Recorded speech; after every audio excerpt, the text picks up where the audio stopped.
Hi, good afternoon. I'm Margaret Harwood-Jones, and I'm the Global Head of Financing and Security Services at Standard Chartered, and I'm also on the board of ISA. And Margaret, I'm going to start with you.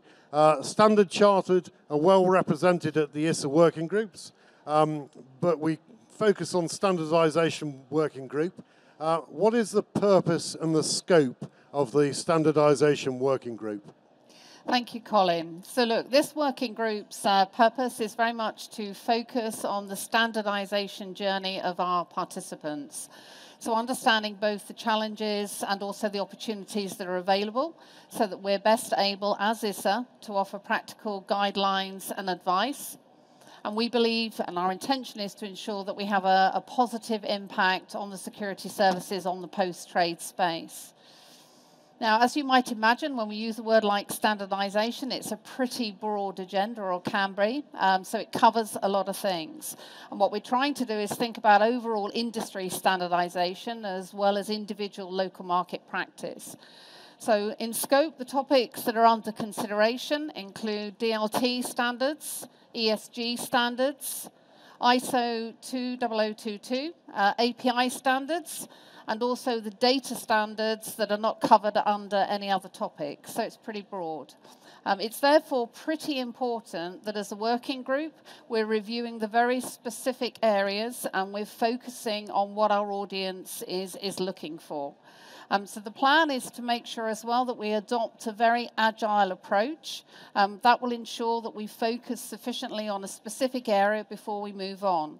And in addition to this primary focus, we're also making sure that we're engaging with others that are looking at this topic, which is making sure then that we don't duplicate or we don't miss opportunity to work. So that's very much the intention, Colin.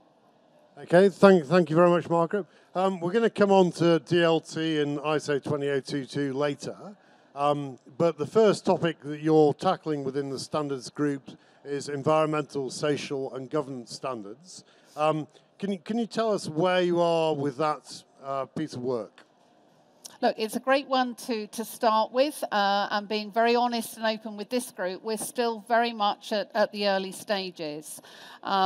We've already had some good discussion on the specific scope that we should pick up on, and a lot of sharing of information across the working group participants. As you probably understand, in itself, it's also a broad topic. There is a huge amount of complexity, quite a lot of unknowns, and we're also conscious that other parts of the industry are also examining this topic. We don't think it's a topic that has a quick and easy answer, so it is going to take quite a lot of work. So we've decided to break the topic into two phases. So the first phase is very much around education and level set, making sure that certainly our starting point is pretty consistent across the working group. And then secondly, we'll move on to think about the impact of the opportunities, really assess what the problem statement might be, and then we'll move forward from there. We haven't yet defined if there'll be a phase 3 or a phase 4, but I guess as we move through phase 1 and phase 2, that will become more apparent. So very specifically in scope 1, in phase 1, and where we are now, that's really an exploration of what is the whole concepts of ESG. Are we speaking the same language when we look at this? We're also going to take time to think about the flows. So when we look at the participation and the role that each player plays in the service chain across the investment life cycle, to document that clearly, and that's again about ensuring that there is clarity in the way that we begin to explore that conversation more fully.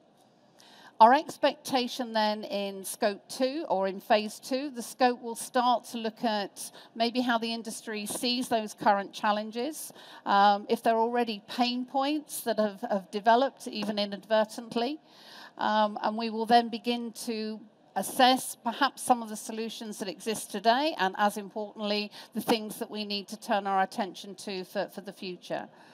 And as we go, we also want to be cognizant that there are a lot of differences geographically. And I guess for me, in representing a bank that has a deep footprint in Africa, Asia, and the Middle East, I'm very conscious that a lot of the early thinking is much more in the West, in Europe and in the US.